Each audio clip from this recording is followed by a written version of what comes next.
Bienvenue au Doudou Disa. Aujourd'hui, je vous parle de l'entretien de votre tapis de coupe. Alors, 4 bonnes pratiques et 3 erreurs à éviter avec votre tapis. Encore une fois, ça coûte assez cher. On va s'assurer de le garder le plus longtemps possible et de le protéger pour qu'il nous rende service dans nos projets de courte pointe. J'ai pris des notes, je veux rien oublier. Alors, quand on utilise notre tapis coupe, dans l'idéal, il faut qu'on coupe sur toute la surface du tapis, de ne pas travailler toujours au même endroit. Ça va permettre d'éviter que le tapis s'use inégalement. Donc, on va utiliser l'ensemble de la surface pour nos différents projets. Deuxième règle, je dirais, de base ou bonne pratique, c'est le fait d'avoir toujours une lame qui va être bien aiguisée. Alors, plus la lame est aiguisée et plus la coupe va être nette, je dirais, et ça va permettre de protéger votre tapis, c'est particulier. C'est un tapis qu'on appelle auto-cicatrisant. Donc, plus la lame est aiguisée, plus la lame est de bonne qualité et mieux elle va travailler avec votre tapis de coupe. Troisième bonne pratique, on range notre tapis à plat. Il pourrait être tentant des fois de le ranger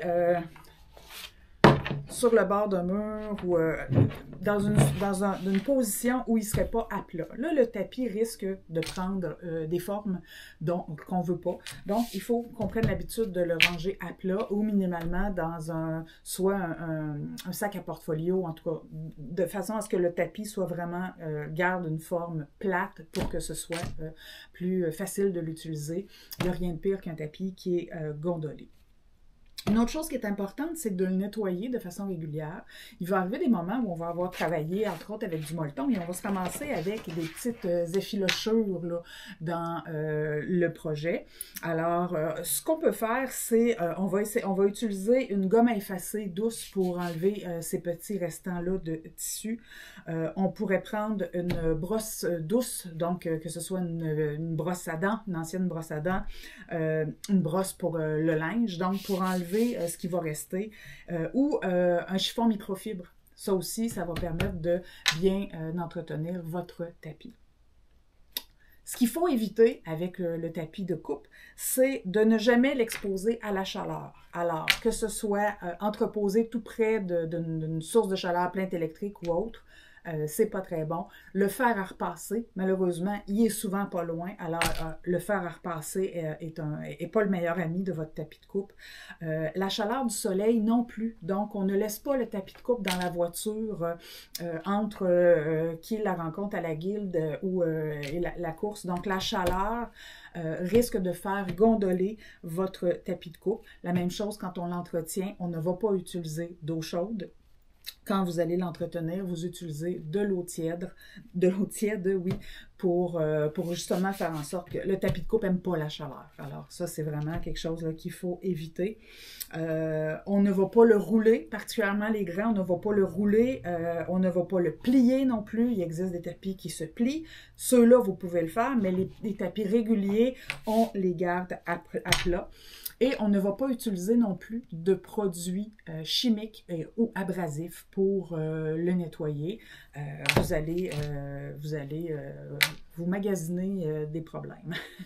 Il existe aussi sur le web des techniques qui disent qu'on peut offrir un spa à notre tapis pour l'entretenir.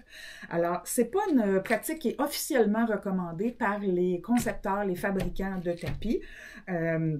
Mais puisqu'elle est partagée sur les réseaux sociaux, je vous en parle. Alors, on peut effectivement essayer de réhydrater votre tapis.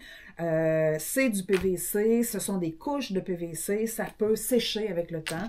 Donc, ça ne fait pas de miracle, mais on peut améliorer justement l'état du tapis. Alors, on va prendre le tapis, on va le mettre dans un bain d'eau tiède, pas d'eau chaude, et puis on va ajouter une petite quantité de savon doux. Ça va permettre de bien nettoyer l'ensemble de votre tapis. Comme je vous le disais tout à l'heure, brosse douce. Et lorsqu'on a terminé, on va rincer à l'eau claire, s'assurer qu'il n'y ait plus de savon et on va le faire sécher à plat. Donc, on va l'essuyer comme il faut, mais on va le mettre sur une surface plane pour le faire sécher.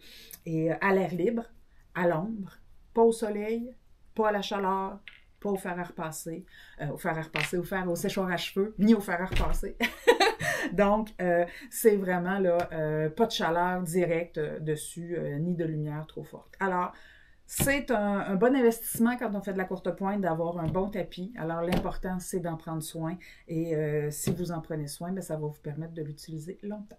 Alors, j'espère que cette astuce vous répond à vos questions. Et puis, n'hésitez pas à vous abonner pour obtenir plus de conseils et d'astuces comme ça pour vous aider dans vos projets de courte pointe. Alors, je vous souhaite une belle fin de journée.